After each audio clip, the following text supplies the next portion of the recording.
Applied audio! Tell me where my friends go. Applied audio. Applied audio. Tell me where my friends go. It was discovered today that the rings around the planet Saturn are in fact lost airline luggage. Tell me where my friends go. Fade to applied audio. So like how many watts is this amplifier, man? About 1 million. That's cool.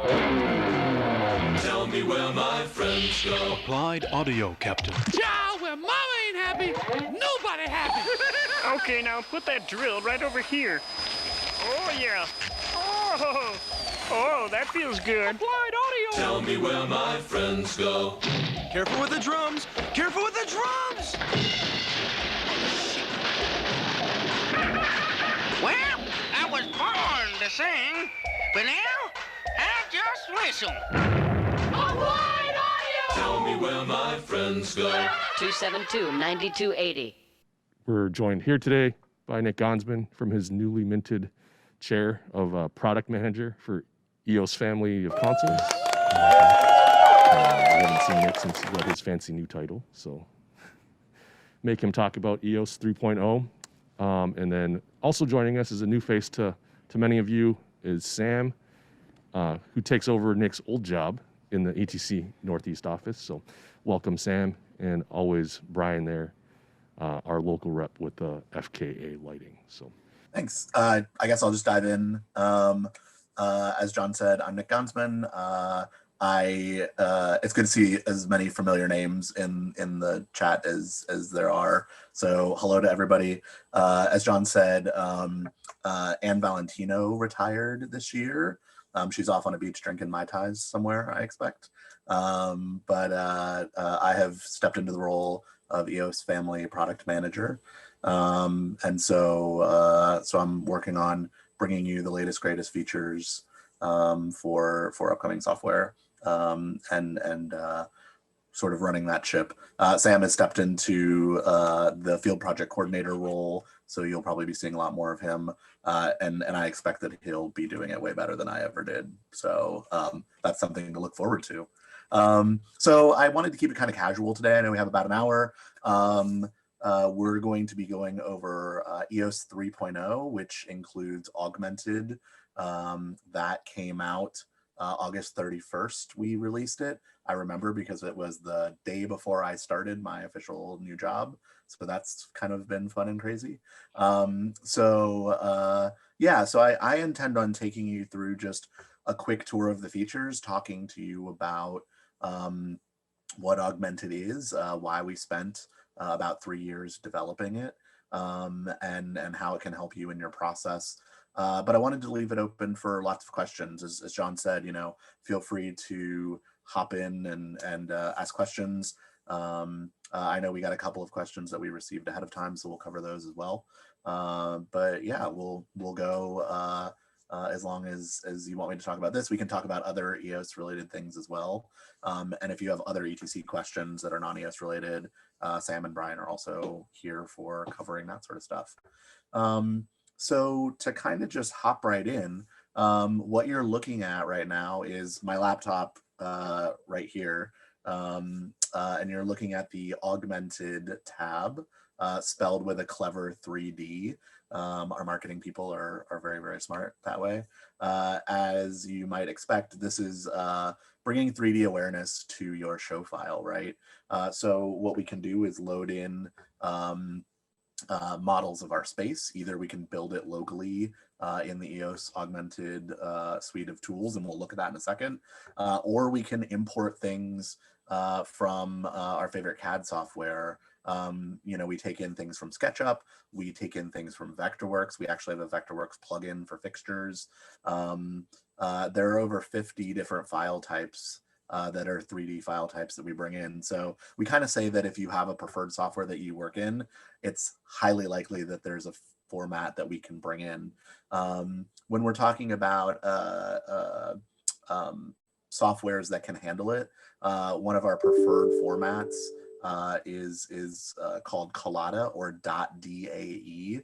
And we like that file format if you're bringing in from external because it remembers things like origin point, It remembers orientation and location.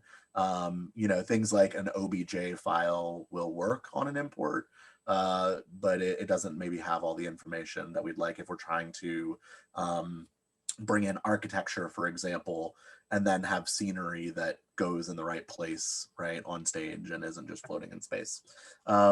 So yeah, the point of all this is that Augmented is a 3D programming environment, right? So while it has some components of a visualizer, our intent was first and foremost not to create sort of a photorealistic 3D environment, but more importantly, to take what a light board with three-dimensional knowledge could do and make it faster.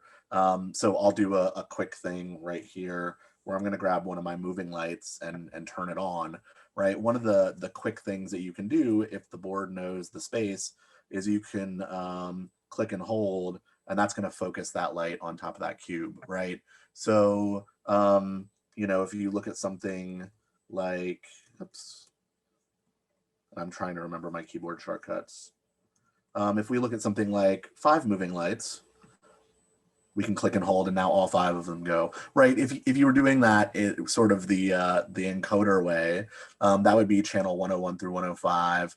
Next, squeaky, squeaky, squeaky, squeaky, squeaky, get the first light over there. Next, squeaky, squeaky, squeaky, squeaky, and do that for all of your fixtures. So especially if you're working in moving rigs with a bit of scale to them, this point to click thing was something that was really compelling for time savings, right? I just need that light over here. And we also think, people that, if you work in a venue where you have people that have no preconceived notions of what a lighting system is, which I know I've spoken with some of you that you work in those spaces.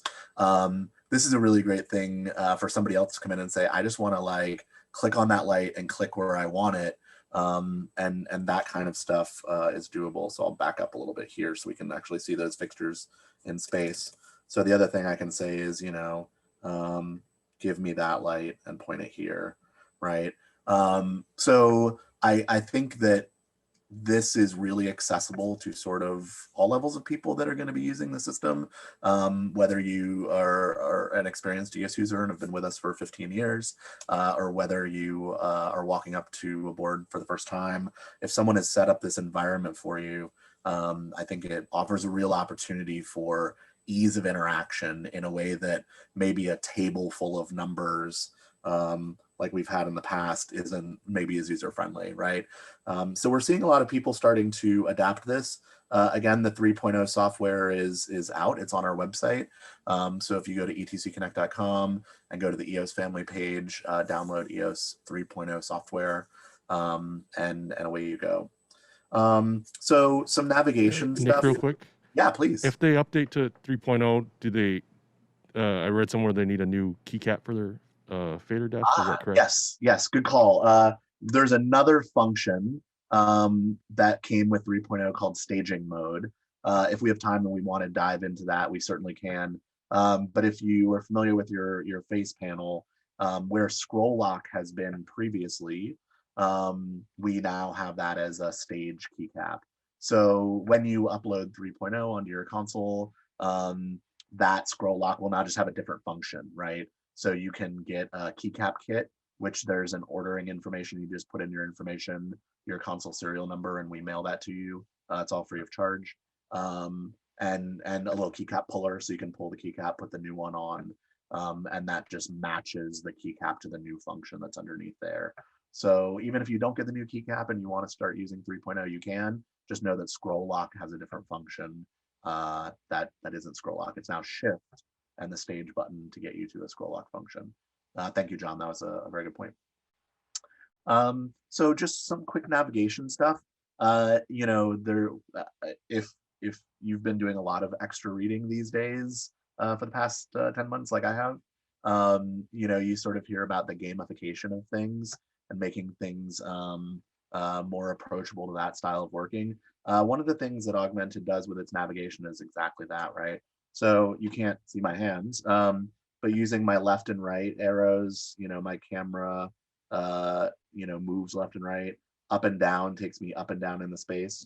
If I hold shift and use my up arrow, I actually dolly in, and my down arrow, I dolly back out, right? So those are really good keyboard shortcuts. You know, holding your mouse button and dragging will also do that. But you can also hold your right mouse button, or I'm on a Mac right now, so I'm double tapping my touchpad. And that allows me to look around, right? So that doesn't move my camera. It just gives me a quick way to like pan through the space. So the hope is that if you get into the space, you can really intuitively start to sort of fly around and see what space is. So, you know, if for whatever reason I wanted to go look at my stage from the side, you know, it's a pretty easy thing to go in and zoom in and get different views, right? So being able to fly around is hopefully quick and intuitive. One of the first things that you'll want to notice if you're in an augmented tab, and again, we open this, by the way, there's no magic to this. If you click add a tab, right, we've got augmented right here. So that'll just open as a tab like anything else. You have this camera as part of your menu, and we've got the ability to set your camera quickly to home. We've got a couple of bookmarks, right? So you can set the camera in certain locations.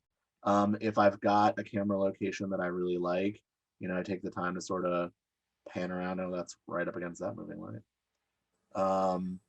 And this is a camera view that I really like. Just coming into camera and pressing and holding, you know, clicking and holding on top of one of these bookmarks will update that view. You see it says view updated. So now anytime I go back to that place, it's there, right? And of course, we also record camera views and snapshots. So again, if you're familiar with EOS and you want to go deep in snapshots, we give you thousands and thousands of snapshots, and you can put your camera wherever you want. Other things that are kind of interesting from a display point before we go into setting up one of these models, we give you the ability to show different types of labels like at the fixtures. So you can see that I've got some labels here. If I look back up at my movers, you'll see that they have labels at the fixture level. I can put those labels instead of at the fixture also at the center of the beam, right? Or I can use focus handles, which actually show up where the light intersects with an object, but you can also click and drag that when it's in that position, right? Which is really useful. You'll notice that all those labels change color based on the status of that information. So again, if you're familiar with EOS, you'll see that all of these channel numbers are red because they have manual information, right? If I record a cue, they turn blue because now they're stored.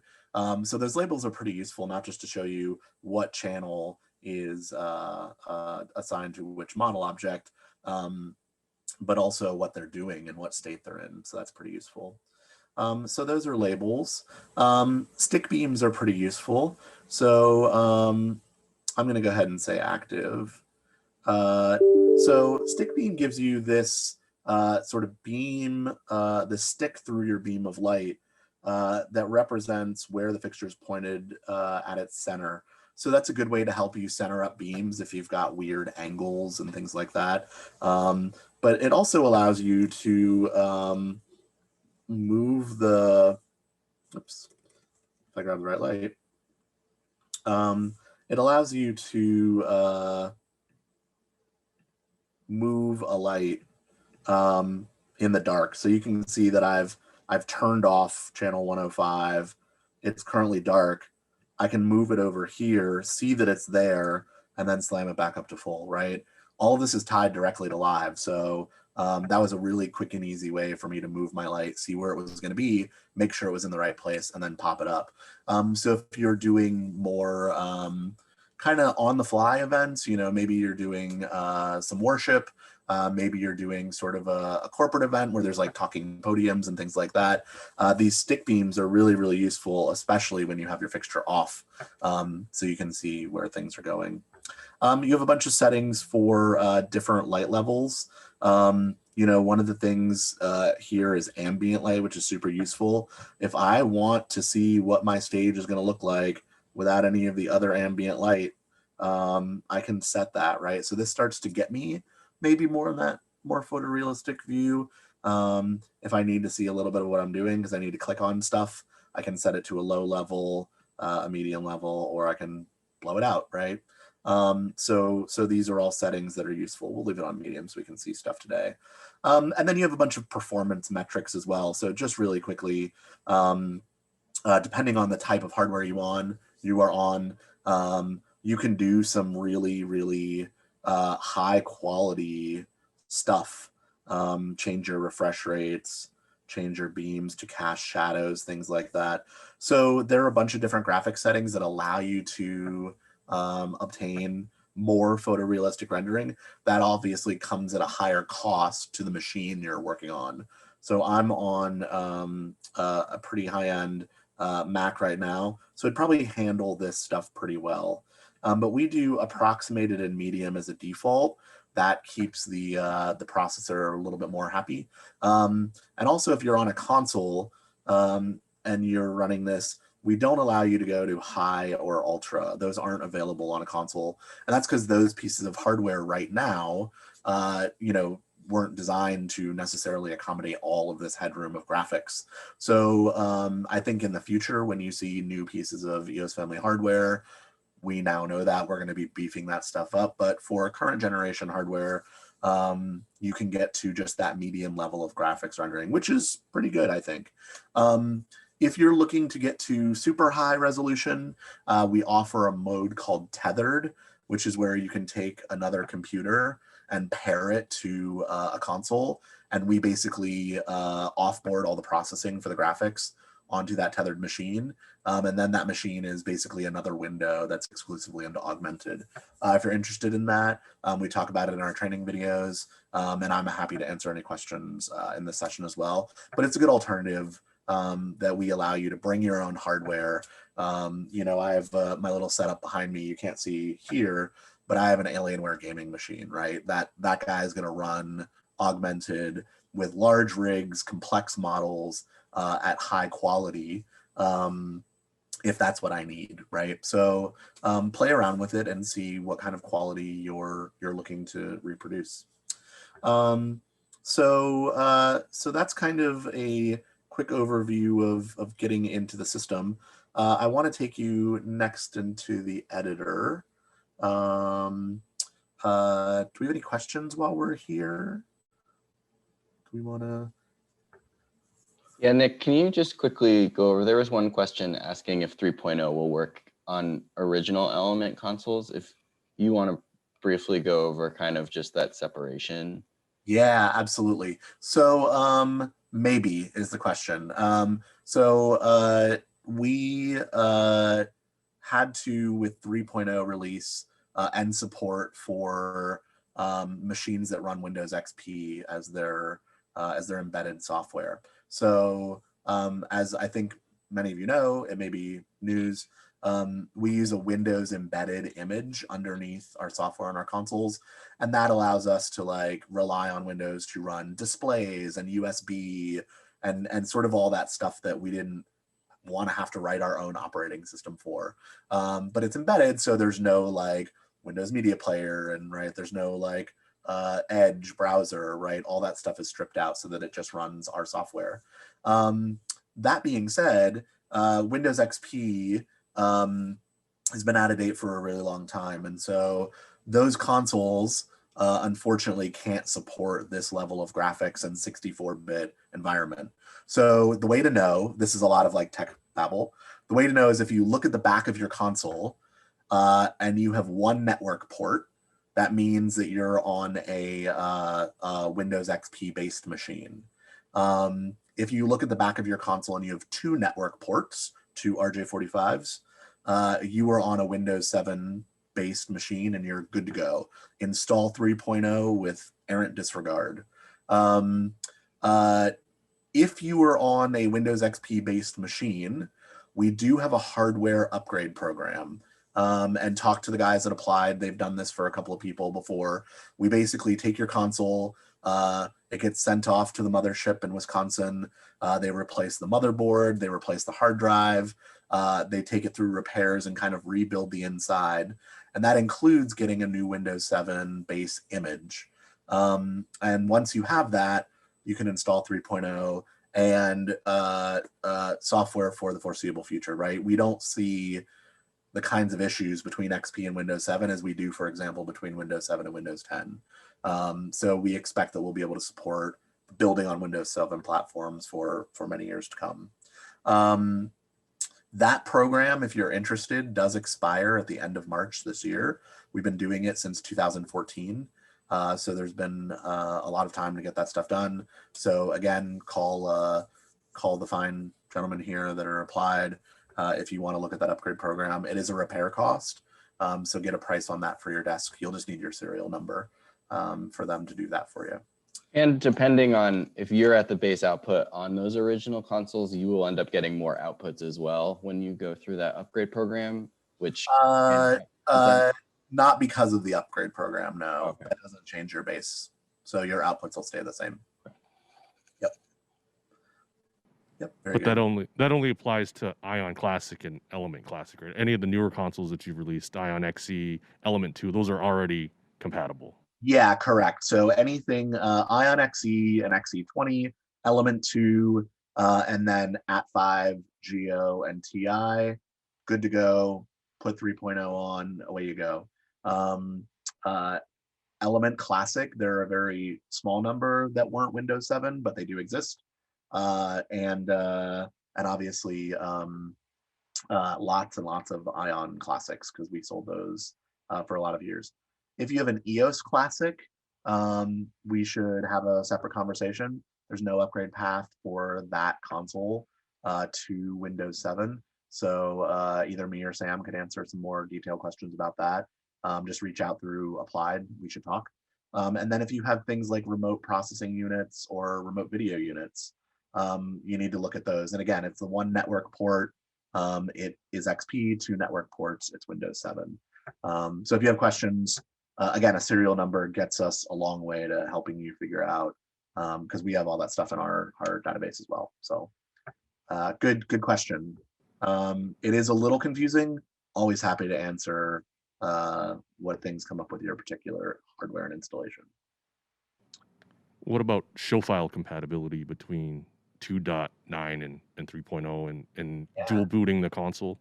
Oh yeah, good call. Yep, we can absolutely, if you have a 2.9 or earlier show file, bring it on into 3.0. You're good to go. In 3.0, we actually give you different show file types that you can save, which include your new model, right? Obviously, we have to start saving some of these model spaces, and those can be a bit big. So we give you an ability to save in compatibility mode, which allows you to take a 3.0 file and move it backwards. If you want to know more about that, just let me know at the end and we can talk in more detail. But we also let you on a console, excuse me, we let you boot in 2.9 mode, right? So if you've installed 2.9 on your console and then you install 3.0, you can go back out into the shell and switch the console into 2.9 mode, right? So this might be useful if, let's say, you have an Ion Classic and you can't get it upgraded, you don't want to get it upgraded to be Windows 7 / EOS 3.0 compatible, but you have a brand new TI, and sometimes you program them together, right? You put them on the same network and you use them in the same programming session. You can take that TI and boot it into 2.9.2, and now it will talk to that Ion, right? So we did that for compatibility in case there are pieces in your system that you can't get up to that 3.0 place, right? So that's there. It has to be in 2.9, right? 2.9.1. We just released 2.9.2 as a quick software patch in December. Just make sure you're up to the latest version. If you're before 2.9, the console will allow you to boot into 2.8 or 7 or whatever, but then there's no button to get you back to 3.0 because those software versions didn't know that 3.0 was going to be doing this, right? So just be cautious there. But it's a really, really useful way to, if you need to go back and forth, the consoles let you do that. So good call. Let me take you through a quick tour of the editor and bringing stuff in. I guess this is a good time to say, and maybe if Sam wants to post some of the links, we released shortly after 3.0 was releasing, we released a whole education series on Augmented. So for those of you who have had to suffer through training with my videos and Rob Crane before, there's more of us now, hooray. It's a full workbook, show files. You're looking at the show file right now with Mind the Gap in Augmented, and a bunch of videos. So if you want to sit down and really dig into this and learn it, we're just scratching the surface today. That series will take you through most of what you need to know for Augmented. So don't think that if we didn't cover stuff today that you won't have a place to go. And Sam just posted that link into the chat for those of you who are interested. So coming into the editor, if you've worked with Magic Sheets, you know, we have an editor in the tab where we just say, hey, you want to change this thing, open the editor. We have the exact same thing in Augmented. So I hit the editor and we get this new space with some menus, right? We still have the same navigation in our workspace. You'll notice that I have a little grid that I can turn on and off. But basically, in this editor space, I've got a couple of different things. I've got my library over here, which we'll talk about in just a second, but this is where my objects live before I pull them into my model space, right? And over on this side, I've got what's called my hierarchy, which shows me all my stuff that's already in my model, including, right, the big stuff. And I've got down below what's called my inspector. And my inspector, depending on what I have selected, gives me the ability to change components of that particular object or objects, right? So I think what we should do is just start from a new show file, because I already have all this stuff in here, so this is kind of boring. So I'm going to hit done. Really quickly, if you've been editing, sort of user beware, we don't do undo points for every single nudge or shift that you do when you're editing, right? This is lighting software. This is not a Photoshop software. So just know that sometimes you might have to say, hey, I'm going to save these changes if you want to make an undo point, right? So before you delete a bunch of stuff or move a bunch of stuff, going in and out of the editor sets those undo points for you. If you have questions about that, we can talk about it. So I'm going to say file new, continue without saving. This is kind of useful if you're working in a venue regularly and you've got your architecture in your augmented space. When you start a new show file, you can say preserve augmented model. That's going to delete all your lights. That's going to delete all your cues. That's going to give you a whole new show file with the exception of your physical space. And so that's a really useful thing so that you're not like, you know, if you're doing 6 shows a year, you don't have to recreate that space every single time. You can say preserve augmented model. This also might be a really good space for like a base show file where I just have my augmented model. Maybe I have some palettes or some things that I use, some groups regularly. A base show file will get you a long way. But for today, I'm going to start a brand new show file. And what you get is the lonely abyss of just a floor, right? We give you a floor and that's about it, right? So if I want to start adding model elements to this, again, I can come into my editor and we give you this stock folder. And in this stock folder is just a bunch of stuff, right? A trunk full of goodies that we include that may or may not be useful to you, but are a good place to get started. You know, in the furniture area, we've got a double bed. So there's that, right? And I'm going to zoom back and you can see that I dragged that and dropped it into my space. And now I have the ability to, using my arrows, move it in space to put it in the right place. I can rotate it, right? So I can say, oh, that bed's actually kind of on a little bit of a side diagonal. And I can scale it for whatever reason. if I drag this just in the vertical direction or along the y-axis. But if I grab my white dot and move it, the whole thing scales proportionally, right? And you can kind of see in this hierarchy, these things are scaling as I move them, right? If I have some absolute values, I know where my position is. For example, for my my X, I can say, oh, that's at 12 foot 6 inches, and it moves there, right? So you have a couple of different ways to move those objects around. Things that are really useful in here, we have drapery, right? So you can drag in a curtain. It's really itty bitty at first, but I can say that size of that curtain, I want it to be 25 feet long, and I want it to be, 12 feet high, right? So there's some nice ability to do curtains through your drape. We've got shapes. So this is something that one of the questions that was asked ahead of time was, do you have to build your model outside of Augmented, or can you build your model here? You can get pretty far with shapes and stock objects, right? Is that bed going to look exactly like the bed is on your stage? Maybe, maybe not. Is it good enough for you to click to focus, or for you to get an idea of where that shutter cut needs to go? Right. So one of the things that I urge you as you're exploring this software to think about is how much detail is really required, right? If you're doing a Victorian box set, right? Do you need that chair that has the claws over the ball for the feet? Or do you just need kind of a chair because somebody's going to sit there, and, a stock piece of chair furniture will do you just fine, right? So here's a desk chair, for example, right? So consider that. I think the impetus is to want to run and make it as photorealistic as possible. Think about what you're going to be using the augmented environment for, and then decide how much detail you need.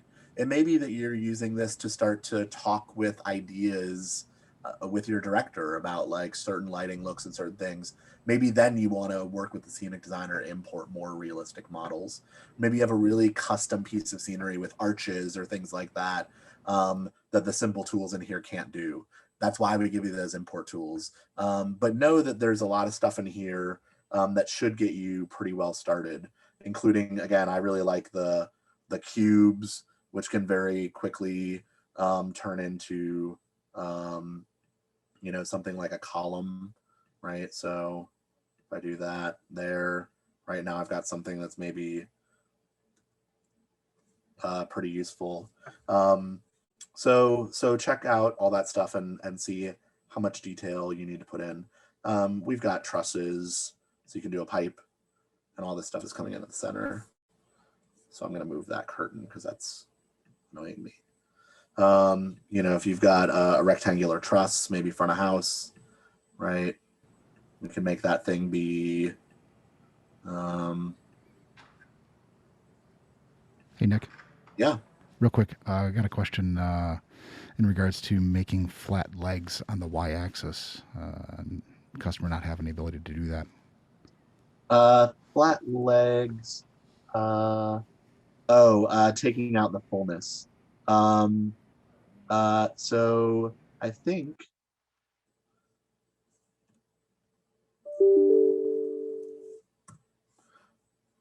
that may not do what you need to do. I think one of the things you could do is just use a rectangle, right? So, Harry asked that. Hey, Harry. So taking, yeah, exactly. So you can kind of see here, taking your Y down to super, it only lets me do 1 inch. So it just gives you tighter fullness. What I would do is come in and either do a 2D or a very thin 3D shape, right? Give me a plane. Let me zoom back out here real quick. And rotate this guy. So I'm going to say, let's rotate him along that, and then along that, right? And that will get you something that is starting to look like a flat leg, right? I'll preview you something that you don't have right now. We're working on 3.1 software, and in 3.1 software, we give you colors and textures for objects, right? So 3.0, you won't have this. It'll just be, we give you sort of like a gray square, a black square, a purple square. Here you can actually say, I want this thing to take on wood grain as my texture. And there we go, right? So that's coming to you in 3.1. So I hope that helps, Harry. The curtain, I don't think the fullness can go completely away, so try using a 2D or a 3D object instead. Some of the other things we give you are some really quick stock venues. So, we'll go over here really quickly. You can kind of see this is my desk chair. I'm going to right click on it and delete it because I want to remove it, right? We can make modifications to all these different things. I'm actually going to get rid of this floor plane because it's taking up a lot of visual space. And now we just have objects floating in space, which is fun. We've got a couple of really quick, simple venues, right? If you've got something like a black box that you just want to like quickly slam in, right? This gives you the ability to do that. You can still make adjustments on the size of it and the scale of it, but these are really useful to just get started, right? And you'll notice when we drop in complex objects like a black box, if we right click on it, we can say expand, and what we get now is all of the individual components of that. So if I need to take my upstage wall and move it, right, or make it bigger or whatever, by expanding those complex objects, I can do that. And we can do that with our models that we import as well. I'll show you that in a second. So those venues are always very nice to quick start. But you can also import stuff, right? So again, you can come into either your browser area and import, right?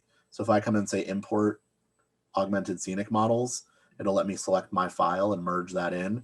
And once I've brought that in, it'll show up in my library here as just like my stock objects, right? I don't have all those stock objects in my model. They're there for me to use. Similarly, when I import something, it is there for me to use, but I haven't pulled it in yet.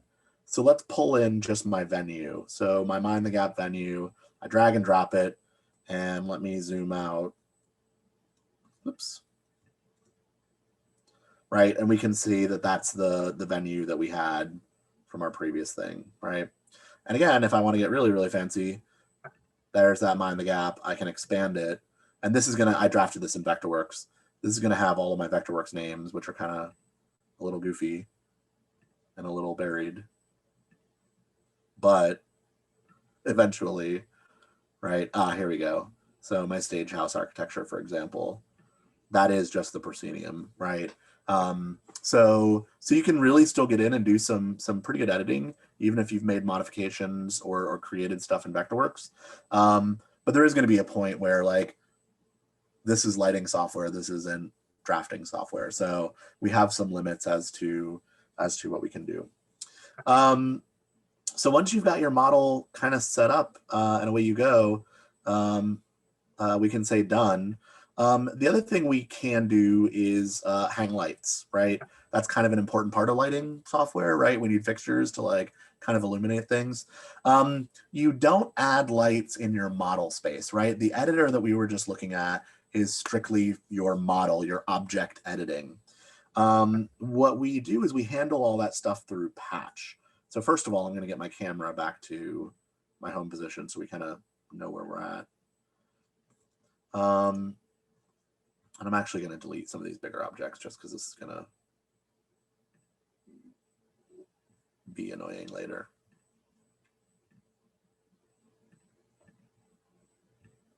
Okay. So great. So whatever, it's our magical set. We love it. So I'm going to come into patch. And in here, I'm going to say 1 through 5. I'm going to put them at, I don't know, whatever my dimmers are, 91, let's say, right? So these are conventionals. I dropped them in, and you'll notice if I look at my model, they're not there, right? Like nothing has come in. And that's because we allow you to patch things without necessarily bringing them into Augmented, right? Again, we want you to choose the level of detail you want. Maybe you only want your movers and not your conventionals. Maybe you only want stuff that's upstage of the curtain because you want to be able to deal with stuff when the grand drape is in.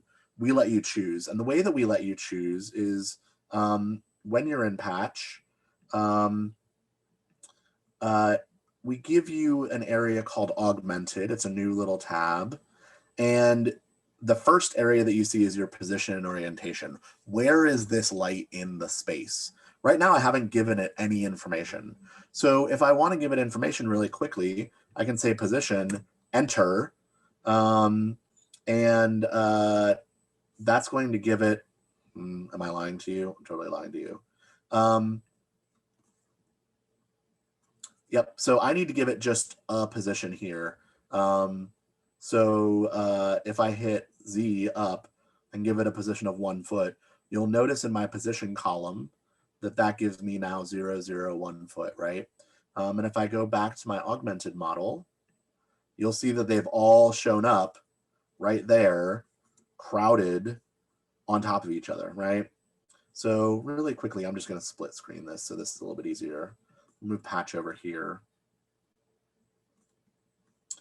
And so if I now say, if I do my next, right? So I'm just going to say channel 1, and I move it to the, X negative a little bit, and then I take 2 and I move it there, right? So we can start to see that those are spreading out. So we can start to give them positions that are similar in our space. If we're in our editor, we can move those things, right? And this is, yeah, that's fun. If I grab an object, a fixture, as I move it, you'll notice when I come back into patch, those things are connected, right? So you can see here that it moved it to, 7'4" off the deck, right? So those things are all connected. You can move them wherever you want. You can focus conventionals in here as well. So because this is a conventional, I have to be in my patch area to focus. But once I'm here and I have that channel selected, I can click and hold in Augmented, and that's going to focus that light there, right? We've got shutters that you can put in, right? So if I bring in those shutters, I can put in a gobo or a gel. So I say gel R26, right? That's red.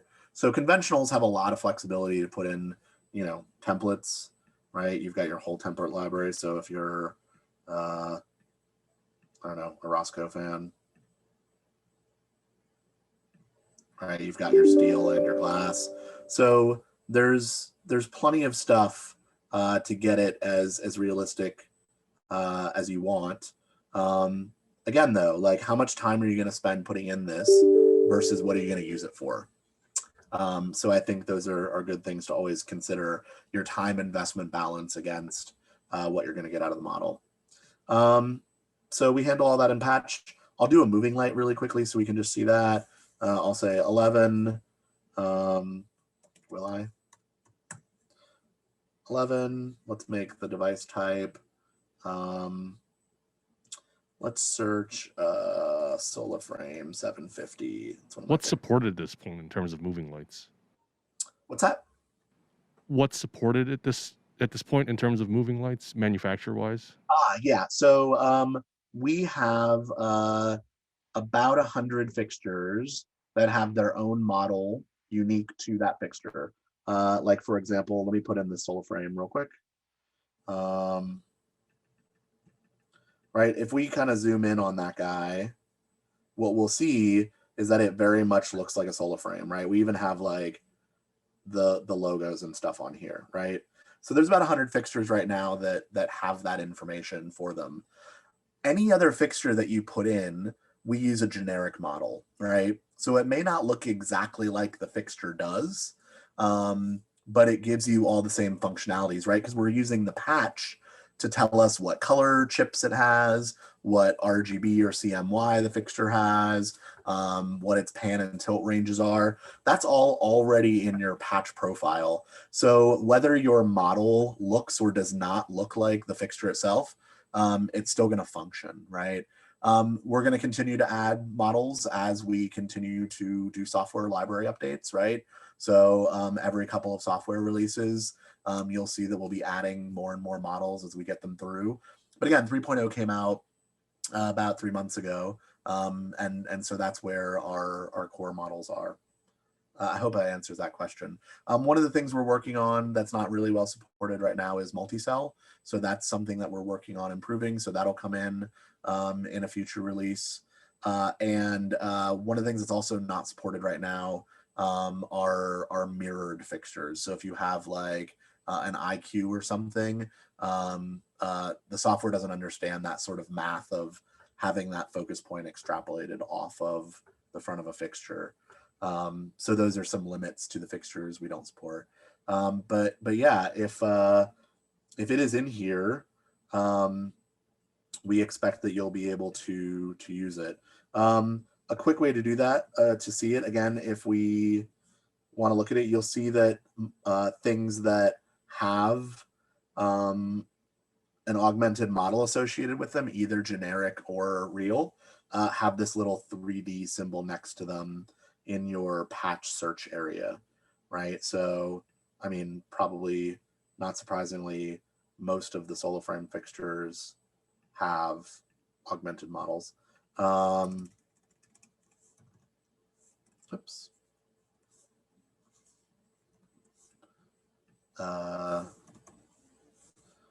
So Chauvet, let's see if there's any. I think Colorado's or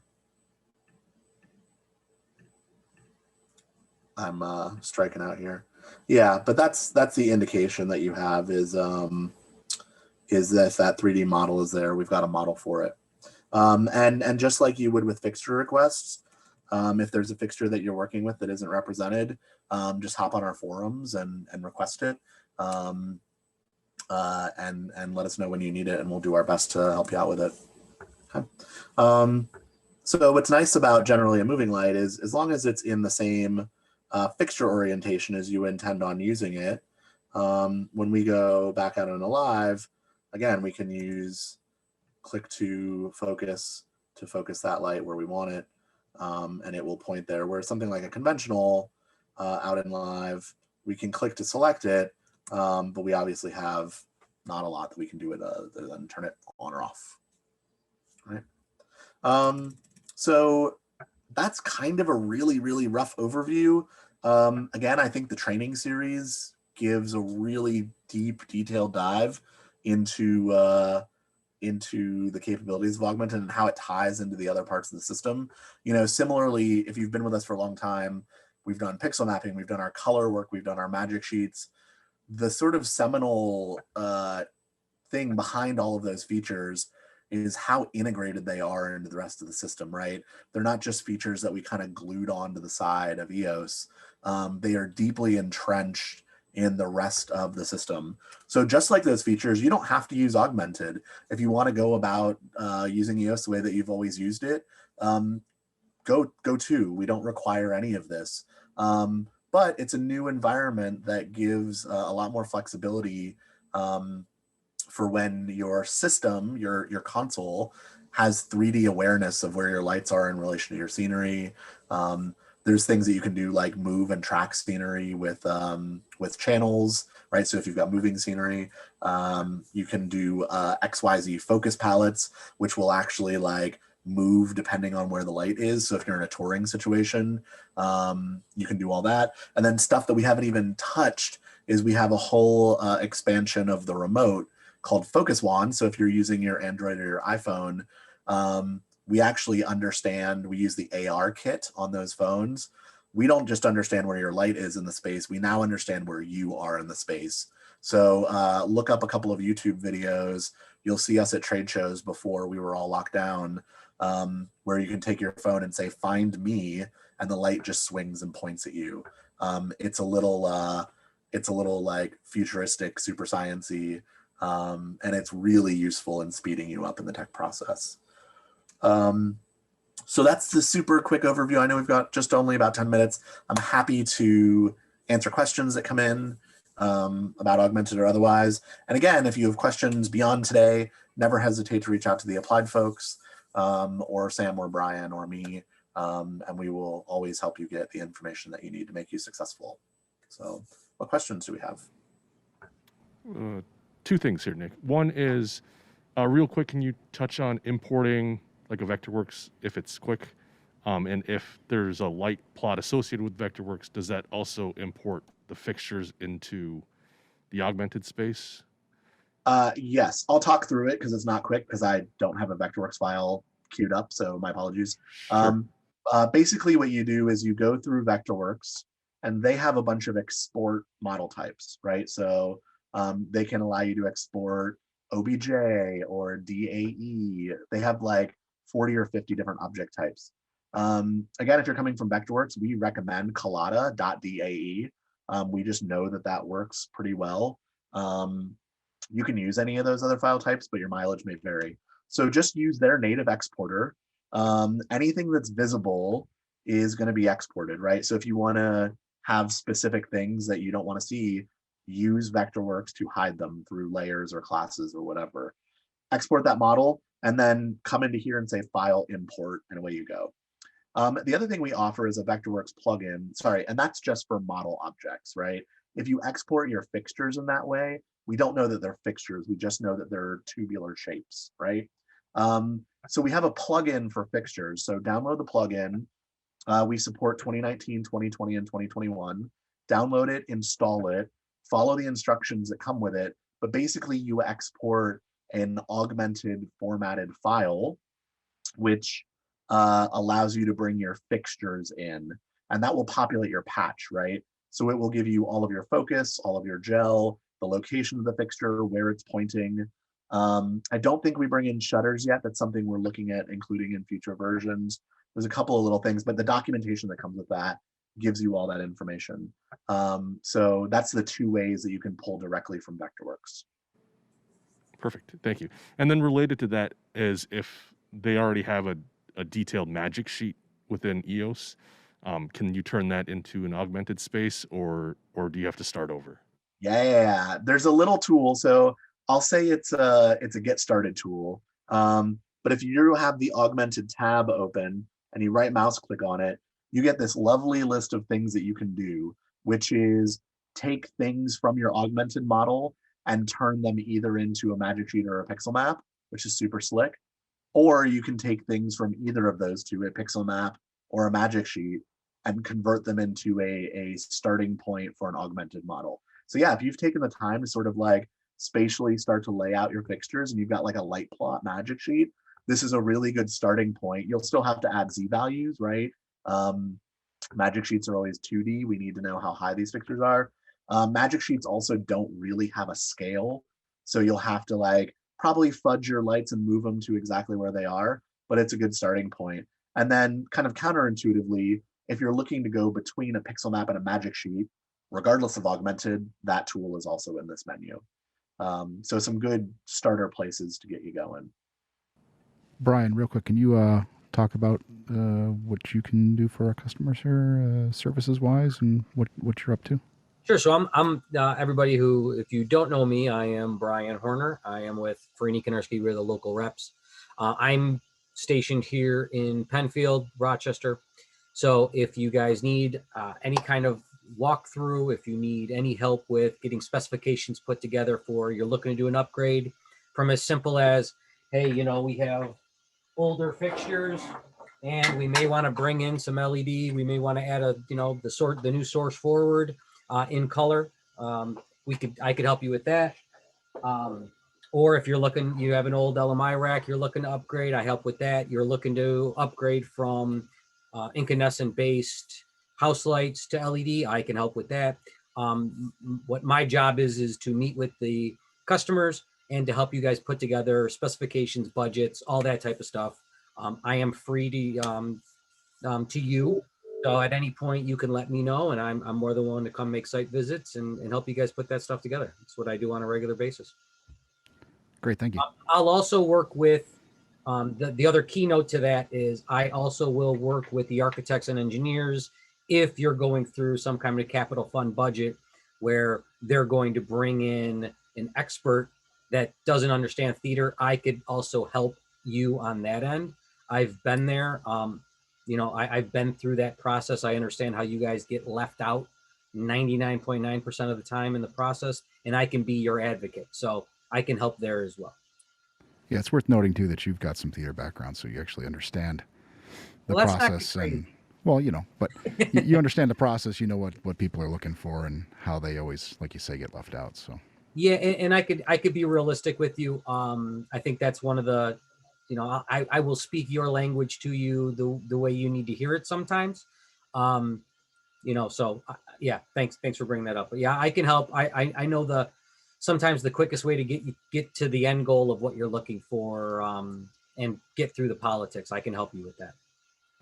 Harry wants to know about incandescent cyc lighting. Can you expand on that, Harry, maybe, or is it just in the augmented space? Yeah, I guess I'll riff, Harry. If we don't talk about what you're asking about, just let me know. Incandescent cyc lighting, we can do them just like the incandescent source 4 that I did, right? If you've got a 4-color cyc or something, you would just build up those fixtures, your red, green, blue, and amber, or whatever you've got set up, and put them where they live in the real space. So that is certainly doable. And I was just about to say, Harry says he had trouble getting them bright enough. Right now, we don't allow you per fixture brightness settings. That's something that we're looking into for a future build. We kind of use the information that comes with the fixture in order to do that brightness. But if you kind of look at, let me see if I can, one of the things you can look at for everything is to make your beam intensity brighter, right? You can kind of see there that it does that. Unfortunately, that's sort of all or nothing right now, Harry. So one of the things you could maybe potentially do is try doubling up the fixtures, one on top of the other. It's a little bit of a hack, but as long as they're part of the same channel number and you don't patch them to anything, you can still put them in the model and they don't need to have dimmer numbers or addresses. So that might be a little hack until we can get to working on per channel brightness. So that's that. The other thing is, I just saw this on a Facebook post the other day, so that's why it's fresh in my mind. We don't really do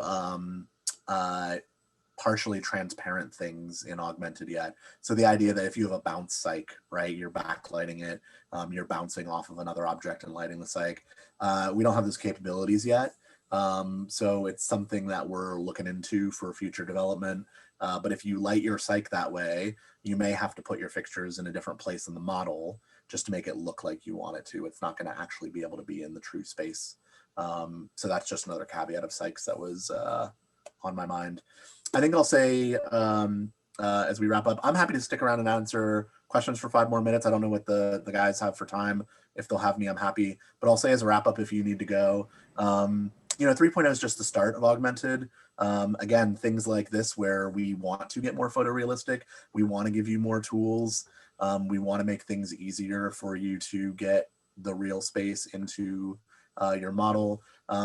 We've got a dedicated team of development, and there's some smart cookies, right? They're going to be working for the next umpteen years to continue to grow augmented and make it great. So yeah, I like to say that this is just the beginning, and we're excited to grow it even further. So I think it's also worth mentioning for people who enjoyed this and just want to learn more about other things that we've been doing. We've actually been doing a really great study hall series kind of throughout the past year of all of this weirdness. I can post the link to the channel in chat, and there's just a whole set of videos in there covering all sorts of different topics, including augmented, if you're really just looking to get more in depth and learn more about this kind of stuff. So, and Yeah, obviously I'm a resource too, right? And Sam, I'll say that one of the last ones that we did at the end of last year was building in an augmented space without drafting, right? That was like a subject specifically that was like, how do you get what you need when you're just in the augmented model space without having to use third-party drafting? So that was a really good session to yeah, there is an EOS and Augmented3d playlist. So if you want to dig deep with EOS, then I recommend you start there, and you're good to go. Lou's asking if, hi Lou, so good to see you. Can Augmented incorporate DMX addressable house lights and architectural controlled fixtures? The answer is kind of. So if your console, if EOS has the ability to control those fixtures, because this software lives inside of EOS, it understands what EOS is contributing to output, if that makes sense. So if EOS is saying these house lights are at 50%, then we're going to show in this model house lights at 50%.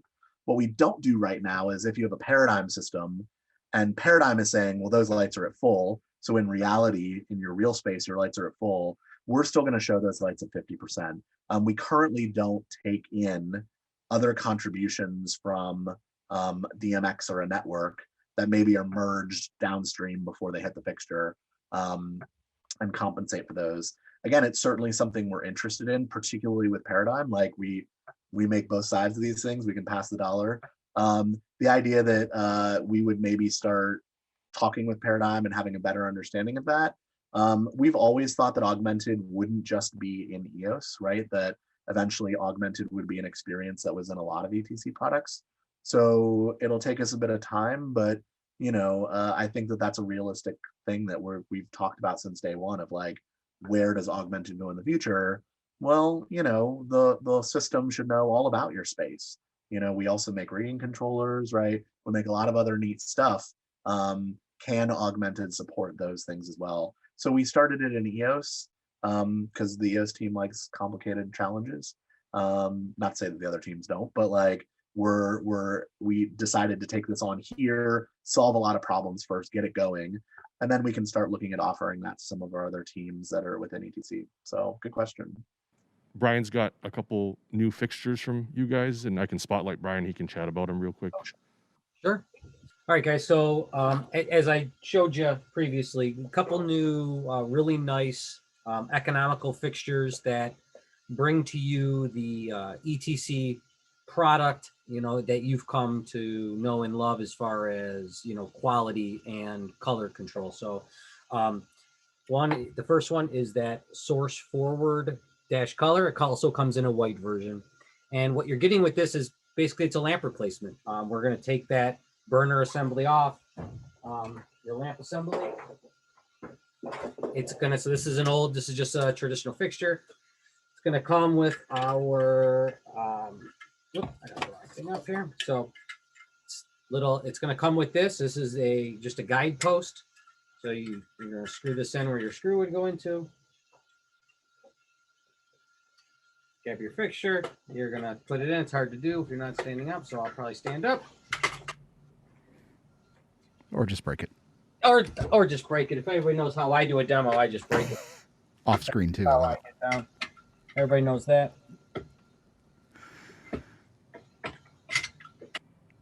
And you go in there, guy. Come on, guy. So, didn't show you that because I was standing up, but it slides right in. And then you have this little set screw up on top. Pulls it down in. And you now have a LED fixture into your existing body and barrel.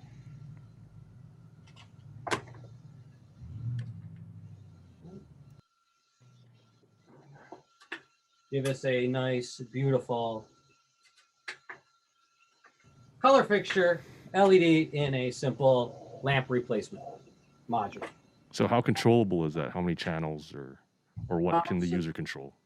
Yeah, so it's RGBA, and you're getting 6 channels of control. So you're getting that intensity. and strobe with it as well. This does, so the original Source Forward had the ability to be on a line voltage dimmable circuit. That's one thing to note with this because of the color control. Obviously, this wants to live on a constant power relay powered circuit, and it must have DMX to it in order to turn on. If you're using it for any kind of architectural or you need it as a static color, you can set it to a color, and then you could just do, on off. You're not gonna be able to control intensity, but if you're, you just need to light up a piece of scenery or something like that, and you don't want to deal with gel and that type of stuff, you can use the fixture in that sense. And then the other fixture. Is that still using an RJ45, Brian? What's that? Is that still using RJ45? Okay. Yes. Right, guys? We're not on the forward. We haven't. Yes, it's still RJ45 with an adapter to DMX if need be. Yeah, so it's going to ship with with the connector and then an XLR for you to marry in a traditional DMX if you need it. And the other fixture I just want to show you guys an economical. This is a beautiful fixture. This is the Color Source Spot Junior. So one of the things that's nice about it is if you guys know me, I'm very weak, and I could pick this thing. I could lift it all the way over my head. That's how light it is. So 12 pounds. Your traditional color source, you're looking at about 22. So it's half the weight. But comes with a built-in zoom. Let me plug this guy in. While he's doing that, Sam, all the regular Source 4 Junior accessories fit the Color Source Spot Junior? It actually has a slightly different, the accessory slot is slightly different because of the zoom lens as opposed to the regular Junior. But then it is the M size gobo. So they have a beautiful 25 to 50 zoom. You have all your shuttering.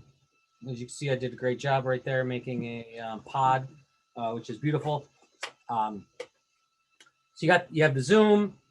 You're going to get everything that you get with ETC fixtures. You're getting that color calibration, droop compensation. So we're going to make sure that every fixture off the line, you're going to have that consistency, among fixtures, and very economical. Same engine as the regular Color Source, Brian? Does it have the lime in it? Yes. Yeah, absolutely. So this comes with the lime. Again, out the box, you got the 5 channels. And then you can do a direct mode on this guy, so you can take control of each individual. But you're going to get that RGB, assuming that you just kind of want to have your standard RGB manipulation of the color. We're going to do, well, I didn't do it, and I don't even know if Nick even did it, but we're gonna manipulate the lime to maximize color output and color calibration. So. And if you've used any of the Color Source system before, the display is exactly the same. It's super straightforward. You can lock it out really easily for people like Brian, who we don't want touching this kind of stuff. Obviously. A deep blue version? Does that come in a deep blue version as well? There is a deep blue as well. Absolutely. Yeah. And I have these products. I have a bunch of them in my office. Again, if you guys, you want to set it up and play with it with a console and some other fixtures, I can bring it to Applied. We could talk about doing a, kind of a closed COVID-friendly demo, or I can come to your site, bring them. You could play with them for a couple days. Same thing, we're adhering to all of the PPE and COVID restrictions. So we're doing everything we need to do to get these products and demos into your hands, and more than willing to help. So if you're in a space where you're looking for just you need to introduce some LED, we have some nice new products to help you with that. And then of course we have everything else as well, all the beautiful higher end products as well. I want to say thank you to Applied for having us for this. We've for a lot of you, like I've been up to Applied at least times a year for the past 100 years, right? And exactly. And I'm always happy to come by and say hello, and you guys are always supportive of us. And I'm always happy to see friendly faces and friendly names now. And I can't wait to join y'all in person again when we're all able to. So thank you for setting this up. Yes, definitely. Yeah, thank you for being a part of it. Well, I want to thank you guys again for joining us today. Nick, Sam, and Brian. Thanks, everybody. Thanks, guys. Thank you, guys. Appreciate it. Thank you for coming.